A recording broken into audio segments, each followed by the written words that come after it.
Hi guys, I just did a video but the sound quality was dreadful. I'm going to try one more time, but it's not until it goes up on YouTube that I can see the quality myself. So yeah, there's going to be a post that you're all waking up to from Phil, and a lot of people will probably, reading what Phil's written, you'll have sympathy for him and Ross, and what they're saying.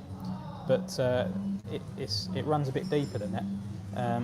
Ross hasn't just been randomly attacked in the newsfeed for missing a game, because if that was the case, then yeah, I agree that would look bad.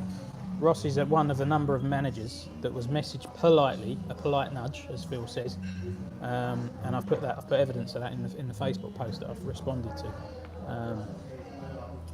Ross was a number of managers told about his activity. He hasn't really been on it since he's been here.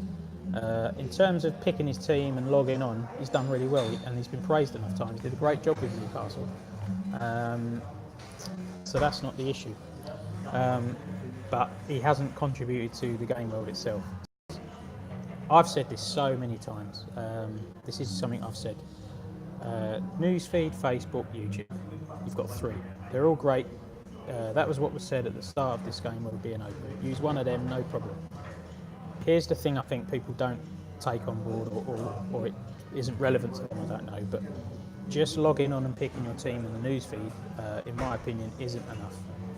And that is my opinion. So whether James feels like that, I don't know. But what I mean by that is we've got a socially active game world. So there's content. There's content in the Facebook group, content in the newsfeed, and there's content on YouTube. And it would be really good if all people, even if they couldn't contribute much themselves, were at least watching a bit, reading a bit, liking, supporting things.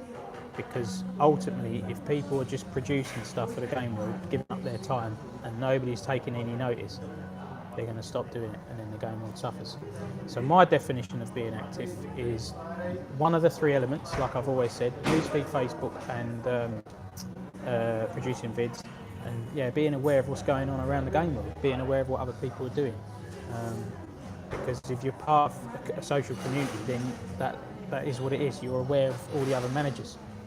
How many of you could have named who the manager of Shamrock Rovers was? How many? And could some of you have even named the Newcastle manager? I'm not sure. But that's a really big club. So yes, he goes on the newsfeed, and yes, he has been posting after his game. So he's doing his sort of 5-minute, but that's kind of what I would call being active in a standard free English game world. But this is TFSL. So that's where we stand on that. And Andy brought up in the newsfeed, or Ross, I think Ross asked the question, what is my role? And I answered head of recruitment, and then Andy had a little dig. Because it does, the way I read it back, what I wrote, it's made me sound like an obnoxious twat. I'm head of recruitment at Billy Big Bollocks. And I didn't mean it like that. But it's just a fact that James is running the game well, but he's a busy man and he does a lot of things.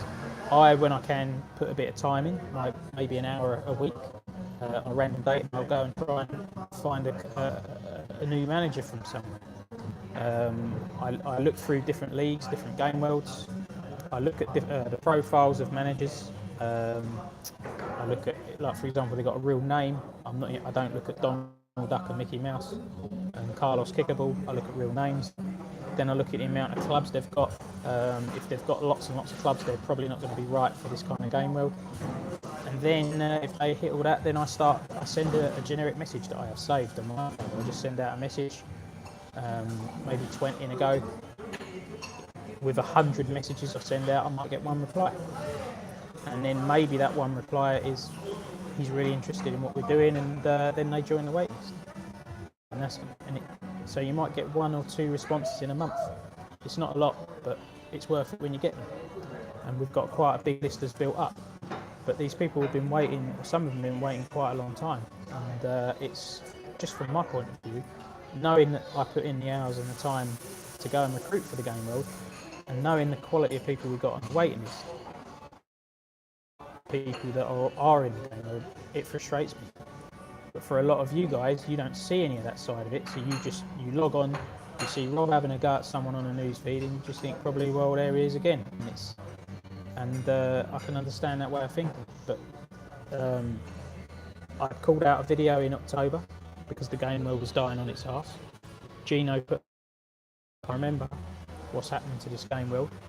It was like Ghost Town, and I called out people in the video.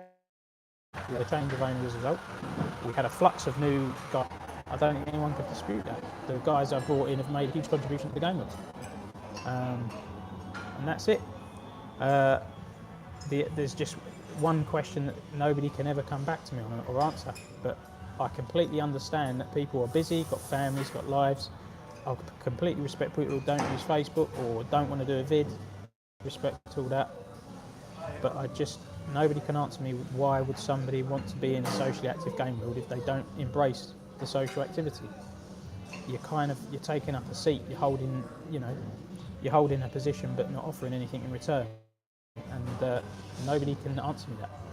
So for me, logging on and just posting about your team and being in your little bubble doesn't really do much for the game world as a whole. Doesn't really contribute to the game world as a whole.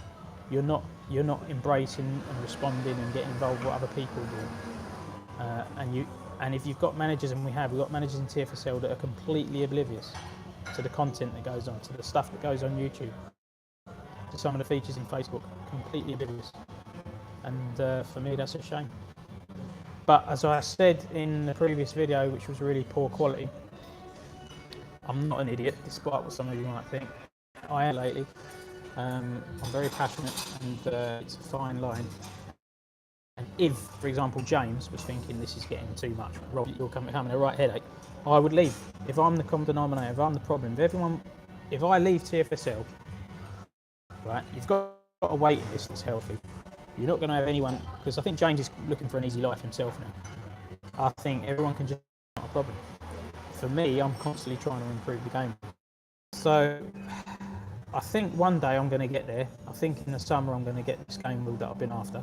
I've had 2 previous goes, tried my hardest, and I think I've put a lot of time into TFSL. And I know that some people like Andy and other people might take the piss and think it's a sad case, but it's a hobby of mine. It's something direction, but it's not met with universal support, and it never has done. I've always been Marmite. So I'm realistic. I don't think I could be any more clearer than what I'm saying. Anyway, guys, I hope you enjoy, and